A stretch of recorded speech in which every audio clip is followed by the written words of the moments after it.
Hello hi welcome back, this is Raj Kamal. आज जो मैं टॉपिक डिस्कस करने वाला हूँ कि डीसी मशीन के आर्मेचर में आपको क्या मिलता है, एसी। चाहे आप मोटर की बात करें या फिर जनरेटर की, आर्मेचर में हमेशा क्या होता है, एसी, यानी अल्टरनेटिंग करंट। लेकिन उसके बावजूद कभी भी आप इसके वोल्टेज की चर्चा करते हो तो जो डेवलप्ड वोल्टेज होता है वो NP5Z/60A का फॉर्मूला आप इस्तेमाल करते हो। लेकिन जब उसी कॉइल में हम करंट का फ्लो कराते हैं और वो अल्टरनेटिंग कॉइल होता है, अल्टरनेटिंग करंट होता है। 2 सेकंड के लिए बातों को पहले समझते हैं फिर आगे बात करते हैं। जब कॉइल है हमारा, आर्मेचर का भी कॉइल होता है, और इसमें जब अपन अल्टरनेटिंग करंट को फ्लो करवाते हैं, यानी अल्टरनेटिंग करंट को फ्लो कराते हैं, तो उसके बावजूद इस कॉइल पे कभी हम इंड्यूस्ड वोल्टेज, आप कह सकते हो LdI/dt की चर्चा नहीं करते कभी भी, है ना। इसमें इस टाइप का वोल्टेज नहीं डेवलप कराते, इसके इंडक्टेंस की चर्चा नहीं करते, इसके रिएक्टेंस की चर्चा नहीं करते। रिएक्टेंस फ्रीक्वेंसी पर डिपेंड करता है। उसके बावजूद जब फ्रीक्वेंसी एग्जिस्ट कर रहा है, यानी आपका एसी होता है, तो इन सारी चीज़ों को क्यों नेग्लेक्ट करते हैं। इवन आप रिएक्टेंस वोल्टेज को भी आप कंसीडर नहीं करते। आखिर क्यों, इसके पीछे क्या लॉजिक है, आज हम इन्हीं सारी बातों की चर्चा करने वाले हैं। आइए पहले हम मशीन को देखते हैं।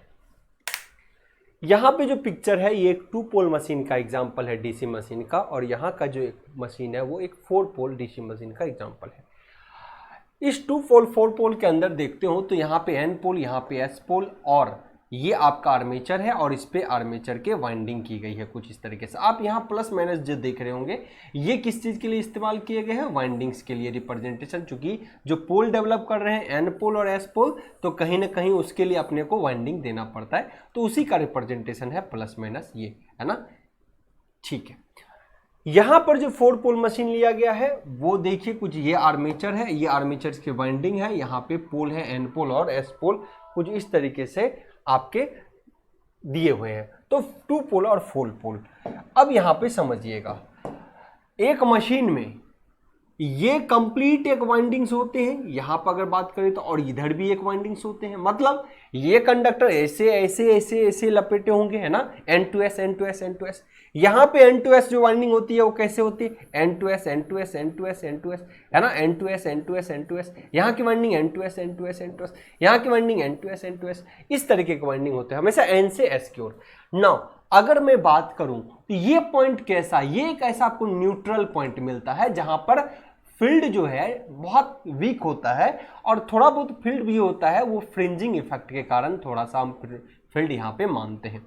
सिमिलरली इस पॉइंट पे भी, यहाँ इसके पोल का एंडिंग है, यहाँ भी एंडिंग है, तो इसका फ्रिंजिंग इफेक्ट के कारण थोड़ा बहुत फील्ड यहाँ पे रहता है।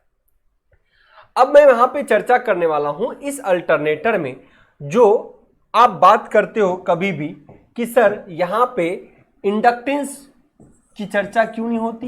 इंडक्टेंस क्या है, सबसे पहले तो ये भी बात है, बहुत बच्चे को तो ये भी नहीं पता होता कि इंडक्टेंस और इंडक्टर में डिफरेंस क्या है। देखिए, टर्न अगर आप प्रोवाइड करते हो, उसमें टर्नों की संख्या, उसकी एरिया, उसमें लेंथ हो, तो इंडक्टर उसकी फिक्स हो जाती है, उस कॉइल की अपने इंडक्टर का वैल्यू। लेकिन इंडक्टेंस एक प्रॉपर्टी है। इंडक्टेंस क्या है, एक प्रॉपर्टी है कि अगर सडन चेंज किया जाए, उसमें अप्लाई किया जाए करंट, तो वो हमेशा उसका विरोध करता है, और इसके कारण रिएक्टेंस डेवलप होते हैं इस कॉइल में, और उसी के कारण डेवलप भी होते हैं। यानी अगर कोई कॉइल में आप एसी अप्लाई करोगे तो जरूर उसमें रिएक्टेंस होगा, वो भी अपोज करेगा, उसमें एनर्जी के स्टोरेज होंगे, वो सडन चेंज ऑफ करंट का विरोध करेगा। आइए हम इन बातों की चर्चा करते हैं यहाँ पे। नाउ अब यहां पर देखो, एक्चुअली अपन कहते हैं कि इस आर्मेचर के वाइंडिंग में क्या डेवलप होता है, एसी। क्या डेवलप होता है, एसी। लेकिन अगर इसके नेचर को देखा जाए तो एसी जो है वो किस नेचर का है, तो यहां पे आपको दिखेगा कुछ इस तरीके का नेचर, है ना। आर्मेचर पे अगर दिखेगा आपको, ये देखिए क्यों ऐसा नेचर दिख रहा है, यहां पे समझने की बात है। ये है यूनिफॉर्म। डीसी मशीन के अंदर स्ट्रक्चर कुछ इस तरीके से बनाते हैं जिससे यूनिफॉर्म एयर गैप होता है। इसके कारण क्या होता है, इसका रिलक्टेंस कांस्टेंट हो गया, इसका फ्लक्स कांस्टेंट हो गया। तो ये फ्लक्स जो है कांस्टेंट होने के कारण आपका जो डेवलप्ड ईएमएफ होता है, इस कंडक्टर पे जो ईएमएफ डेवलप होता है, ये वोल्टेज डेवलप होता है, वो फ्लैट होता है। वो क्या होता है, फ्लैट। अगर हम इसको किसी लोड से कनेक्ट कर देते हैं, अगर ये जनरेटर है और इसको किसी लोड से, यानी ब्रश कम्यूटेटर के अरेंजमेंट से अगर लोड से कनेक्ट कर दे तो लोड की वैल्यू फिक्स, तो इससे निपटने वाला करंट का वैल्यू भी फिक्स। अगर ये फिक्स होता है तो अगर आप कहते हो कि ये जनरेटेड वोल्टेज है, ये क्या है जी, जनरेटेड, आप कह सकते हो जनरेटेड वोल्टेज है, या अगर मैं उस मशीन का डीसी मशीन के करंट की बात करूं तो वो भी कैसा कर्व बनाएगा, ऐसा ही फ्लैट बनाएगा। क्या बनाएगा, फ्लैट। तो इसीलिए कभी भी जब ये फ्लैट, ये एसी तो नहीं है, यहां पे आपको दिख रहा है क्या, डेवलप्ड वोल्टेज। एसी इसलिए बोलते हैं कि आप अल्टरनेटिंग नेचर का क्या कर रहे हो, डेवलप कर रहे हो वेव, इसीलिए इसको एसी बोला जाता है, इसको भी एसी बोला जाता है। लेकिन इस टाइप के शेप या स्क्वायर शेप डेवलप करते हैं तो स्क्वायर बोलेंगे, है ना। ये अगर कवर पूरा कर ले तो स्क्वायर शेप बनाएगा, ये जितना गैप बनेगा वो उतना एंगल से ये बनते जाएगा। इस टाइप के शेप को ट्रेपेजोइडल शेप बोलते हैं। अब देखिए जब आपका ये फ्लैट बन रहा है तो फ्लैट के कंडीशन में अगर मैं उसी कॉइल में, ये किस पे, इस कॉइल में डेवलप हो रहे वोल्टेज या उसमें करंट सर्कुलेशन हो रहा है, तो इसके कारण इस फिक्स वैल्यू, यहां पे करंट इतना दूर आपको करंट क्या दिख रहा है, कांस्टेंट। करंट क्या दिख रहा है, कांस्टेंट। तो अगर मैं यहां पे उस कॉइल पे वोल्टेज भी लगाऊं तो L D I by D T, क्या लगाऊं, L D I by D T. Current का मान इतनी दूरी में आपको क्या दिख रहा है, कांस्टेंट।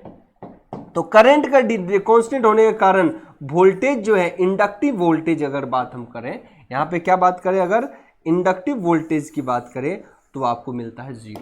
यानी इंडक्टिव वोल्टेज इस रेंज में, अगर कोई कंडक्टर यहां से यहां चल रहा है तो इंडक्टिव वोल्टेज 0। सिमिलरली कोई कॉइल इधर है, यानी यही कॉइल अगर इधर भी आएगा तो ये फ्लैट दिखेगा, तो इंडक्टिव वोल्टेज 0।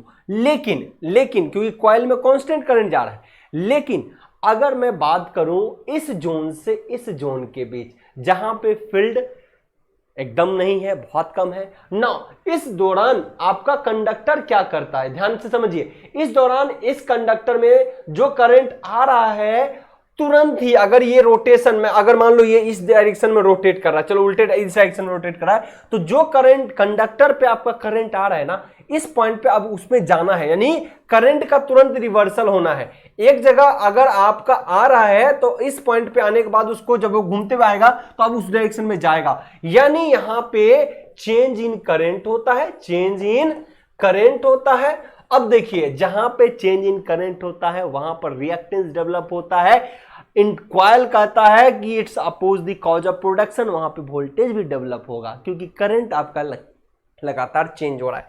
अब देखिए जब कोई कंडक्टर इस पॉइंट से इस पॉइंट पे आता है या फिर इस पॉइंट से इस पॉइंट पे आता है तो रिवर्सल ऑफ करंट होता है, यानी चेंज इन करंट होता है। और जब चेंज और करंट होने की जो फेनोमेना होता है, इसी को डीसी मशीन में कम्यूटेशन कहा गया। इसी को क्या बोलते हैं जी, commutation. What is commutation, the change in direction of current. Current के रिवर्सल होने के जो प्रोसेस होते हैं उसी को कम्यूटेशन बोलते हैं। अब इस कम्यूटेशन के दौरान मशीन के अंदर होता क्या है, यहां से सडन मशीन में जो डायरेक्शन आपका इधर आ रहा था, जब ये इस पोल की ओर बढ़ेगा, एन पोल की ओर, तो अब करंट इसमें उसी कंडक्टर में अब जाने का वाला फंक्शन होना चाहिए। तब जब जाएगा तो उसी कंडक्टर में क्या हुआ, सडन चेंज हुआ, यानी करंट फटाक से गिर के अब उस डायरेक्शन में आना है। तो करंट का जैसे ही चेंजेज आया, ध्यान से समझिए, जैसे ही करंट में चेंज आया, इसी को तो बोलेंगे D I by D T. इसी को क्या बोलेंगे, रेट चेंज ऑफ करंट। बहुत कम सेकेंड में, बहुत कम टाइम में करंट का रिवर्सल होना, यह बताता है D I by D T. अब समझिए D I by D T होता है, तो इसके कारण जब हो गया तो अब ये वोल्टेज को रिप्रेजेंट करेगा V equal to L D I by D T. लेकिन कितना दूर, इस रेंज में। कितना दूर, इस रेंज में, क्योंकि यहां पर करंट अपना रिवर्सल करता है। करंट लगातार कम टाइम में लगातार घटता गया और रिवर्सल डायरेक्शन में अब आ गया। तो यहां पे D I by D T very short duration आप कह सकते हो, करंट जो है इस रेंज में चेंज कर रहा है, तो यहां पर रिएक्टेंस डेवलप होगा। क्लियर। लेकिन इस रेंज में क्या होता है, कोई voltage develop due to reactance और इंडक्टेंस उस कॉइल पे नहीं होगा। नाउ इसी प्रोसेस, अब ये आपका इतना दूर का जो रीजन है, ये रीजन कम्यूटेशन सेगमेंट में हो गया, रिवर्सल ऑफ करंट। यहां पर क्या होता है, आपका मशीन में आपका इंडक्टेंस वोल्टेज डेवलप होते हैं। क्या होते हैं जी, इंडक्टेंस वोल्टेज यहां पे मशीन का डेवलप होने का। क्योंकि di/dt होगा L/dt। इंडक्टर कॉइल है तो ऑब्वियसली इंडक्टेंस का वैल्यू होगा, क्योंकि इंडक्टर का वैल्यू जो होता है L, वो डिपेंड किस पे करता है, आप देखोगे mu into n square into a बटा एल पे। तो इतना अगर चीजें हैं तो इंडक्टर है। लेकिन क्या इंडक्टेंस की प्रॉपर्टी हमेशा वो दिखाएगा? किस टाइप के करंट पे दिखाएगा? जहां पर रेट चेंज ऑफ करंट लगातार होता है वहां इंडक्टेंस की प्रॉपर्टी दिखाता है, एनर्जी स्टोरेज दिखाएगा। लेकिन जहां पर करंट लगातार कांस्टेंट है वहां पर वो ना तो एनर्जी को स्टोर कर रहा होगा और ना ही वो रिएक्टेंस को दिखाएगा, नहीं अपोज करेगा। तो लेकिन इस ड्यूरेशन में क्या हो रहा है, लगातार रेट चेंज ऑफ करंट हो रहा है और इस दौरान आपके मशीन में इंडक्टेंस वोल्टेज तो होता है। नाउ अगर ये वोल्टेज होता है तो इसके कारण यहाँ पे स्पार्किंग भी होता है।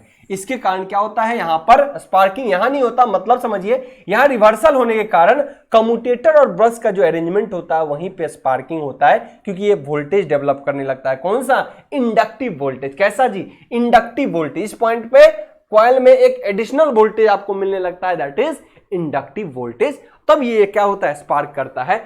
अब समझिए, इसीलिए और ये इंडक्टिव वोल्टेज जो है ये क्यों हो रहा है, अब समझिए। यहां पर जो है फ्लक्स है, अलग अलग टाइप के फ्लक्स होते हैं। यहां पर देखिएगा इंडक्टिव वोल्टेज और फ्लक्स भी हो रहे हैं। इस चीज के लिए, इसको खत्म करने के लिए ध्यान रखिएगा, यहां पर इस तरीके से, चूंकि करंट भी कहां से आया, करंट जो चेंज हो रहा है कहीं ना कहीं फील्ड है मशीन में, इसको खत्म करने के लिए मशीन के अंदर हम क्या डालते हैं जी, इंटरपोल्स। क्या डालते हैं? इंटरपोल्स। अगर यहां भी मशीन है तो अपन क्या डालेंगे यहाँ पे जी, इंटरपोल्स। क्या डालेंगे यहाँ पे, स्टेटर पे अपन क्या डालते हैं, इंटरपोल्स। इंटरपोल्स, इनका क्या काम है, ये जो डेवलप्ड वोल्टेज है या इसके कारण जो फील्ड डेवलप हुआ होगा उनको न्यूट्रलाइज करेगा, यानी इस वोल्टेज को ये न्यूट्रलाइज करने की कोशिश करता है, खत्म करने की कोशिश करता है, मतलब कम से कम कर सकता है, जीरो नहीं कर सकते, कम से कम करता है। तो इस तरीके से आपका इंडक्टेंस वोल्टेज भी न्यूट्रलाइज हो जाते हैं बाय यूजिंग इंटरपोल्स। कैसे? इंटरपोल्स। इंटरपोल के सहायता से हम इसको भी खत्म कर लेते हैं। और कम्यूटेशन जो हो गया, इसको कम्यूटेशन बोलते हैं, रिवर्सल करंट होने को प्रोसेस। और कम्यूटेशन के दौरान स्पार्किंग जो होता है वो किस पे, ब्रश पे और कम्यूटेटर के सेगमेंट पे, तो इसीलिए उसको खत्म करने के लिए हम आप बोलते हैं इंटरपोल्स का इस्तेमाल करते हैं। तो समझिए रेट चेंज कहां पे हो रहा है, वहीं पे इंडक्टेंस वोल्टेज थोड़ा सा डेवलप होते हैं। लेकिन यहां जहां पे फ्लैट बन रहा है, जहां पे फ्लैट बन रहा है, इंडक्टेंस नहीं है, क्योंकि रेट चेंज ऑफ करंट नहीं है, रेट चेंज ऑफ फ्लक्स नहीं है, फ्लक्स भी कांस्टेंट, करंट भी constant due to load is constant. Okay, तो आई होप सो ये चीजें एकदम क्रिस्टल क्लियर हो चुका होगा। मैं इनको थोड़ा सा और ब्रीफ में आपको समझाऊंगा। यहां पर थोड़ी सी ब्रीफ में, थोड़ी सी समय आप दीजिए। देखिए यहां पे मशीन का क्या रहा होगा, आप देखोगे मशीन का सर यहां पे पोल रहा होगा। तो ये तीन पोजीशन मैंने आपको दिखाया, एक यहां, जब ये यहां से 90 डिग्री पे जाएगा, फिर ये फिर आगे 180 डिग्री पे मूव कर लेगा। तो आप यहां से क्या देखोगे, आप इस स्ट्रक्चर से एक चीज देखोगे, यहां पे दो तरीके का वोल्टेज मैं डेवलप कर देता हूं। एक ऐसा जो आपका टर्मिनल वोल्टेज है, ये टर्मिनल वोल्टेज दे रहा है, क्योंकि कम्यूटेटर ब्रश के अरेंजमेंट से जो नेगेटिव है वो भी पॉजिटिव में तब्दील हो जाता है, तो पूरा वोल्टेज आपको क्या मिल रहा है, पॉजिटिव। जबकि अगर मैं सिर्फ आर्मेचर वोल्टेज की बात करूं, वी आर्मेचर वोल्टेज की बात करूं, तो आप कैसा वोल्टेज पाओगे, ये ऐसा मिला, ऐसा मिला, उसके बाद क्या करेगा, ये एक सेकेंड, ये ऐसा मिला, उसके बाद लगातार वोल्टेज डीके करेगा, है ना। कहां पर, ये आर्मेचर, वी आर्मेचर। चूंकि कंडक्टर में देखिए कभी इधर गया, कभी इधर गया, कभी उधर गया, तो समझिए जब तक ये आपके मेन पोल के पास घूम रहा है आपका वोल्टेज फ्लैट रहेगा। जैसे ही ये 90 डिग्री पे आएगा, न्यूट्रल पॉइंट्स पे आएंगे, GMNA MNA अगर जब आप जानते होंगे थोड़ा सा, तो जो एन पोल एस पोल के बीच वाला सेगमेंट हुआ, इस पॉइंट पे जब आया तो ऐसे कंडीशन में सिर्फ फ्रिंजिंग फ्लक्स होता है, फ्रिंजिंग इफेक्ट होते हैं, जो थोड़ा बहुत फ्लक्स होता है उसके कारण भी वोल्टेज होते हैं, लेकिन ये वोल्टेज लगातार घटता है। एक पॉइंट आता है कि बीच पॉइंट पे फ्लक्स का वैल्यू भी जीरो हो जाता है, तो वोल्टेज भी जीरो। और 9 अब आपका ये लंबे समय तक चलेगा, अब आपका ये क्या करेगा, लंबे समय तक चलेगा। लेकिन जैसे वो फिर टर्न करेगा, यहां पे आया, फिर टर्न करेगा इस पोल पे, इधर के पोल पे, तो फिर वो जैसे ही जाएगा वो आपका ऐसा वोल्टेज दिखाने लगेगा। तो ये आर्मेचर पे तो वोल्टेज इस तरीके से दिखेंगे, आर्मेचर में वोल्टेज कैसा दिखेगा, कुछ इस तरीके से। लेकिन टर्मिनल पे कम्यूटेटर और ब्रश के अरेंजमेंट से इसी नेगेटिव वोल्टेज को भी क्या कर लिया जाता है, पॉजिटिव में बदल दिया जाता है। अब यहां पर समझने वाली बात है, ये देखिए यही करंट का रिवर्सल होता है। कब? किस पॉइंट से? इस पॉइंट से इस पॉइंट तक। यानी ये जब घूमा और यहां मैं कहता हूं पोल है, ये देखिए एक सेकेंड के लिए समझिएगा थोड़ा सा, मैं कहता हूं यहां पे पोल है, एक एन पोल है, एक एस पोल है, तो इस रेंज में जो है आपका ये फ्लक्स, ये देखिए आपका करंट का रेट चेंज हो रहा है di/dt। यानी आर्मेचर के कंडक्टर में टाइम के रिस्पेक्ट में करंट का वैल्यू लगातार क्या हो रहा है? चेंज हो रहा है। और जहां भी किसी कंडक्टर में या कॉइल में रेट चेंज ऑफ फ्लक्स होता है या रेट चेंज ऑफ करंट होता है, ऑब्वियसली रिएक्टेंस डेवलप हो जाते हैं, ऑब्वियसली रिएक्टेंस वोल्टेज डेवलप हो जाते हैं, और इसी कारण रिएक्टेंस वोल्टेज डेवलप होता है। और यहीं पे अपने को लगाने पड़ते हैं इंटरपोल्स। इंटरपोल के मदद से हम इस वोल्टेज को न्यूट्रलाइज करते हैं, कम से कम करते हैं, ताकि मशीन के कम्यूटेटर सेगमेंट और ब्रश के सेगमेंट पे कम से कम वोल्टेज जाए, तो वो कम से कम यहाँ पे क्या करे? स्पार्क करे। क्या करे? कम से कम यहाँ पे क्या करे? स्पार्क करे। क्लियर?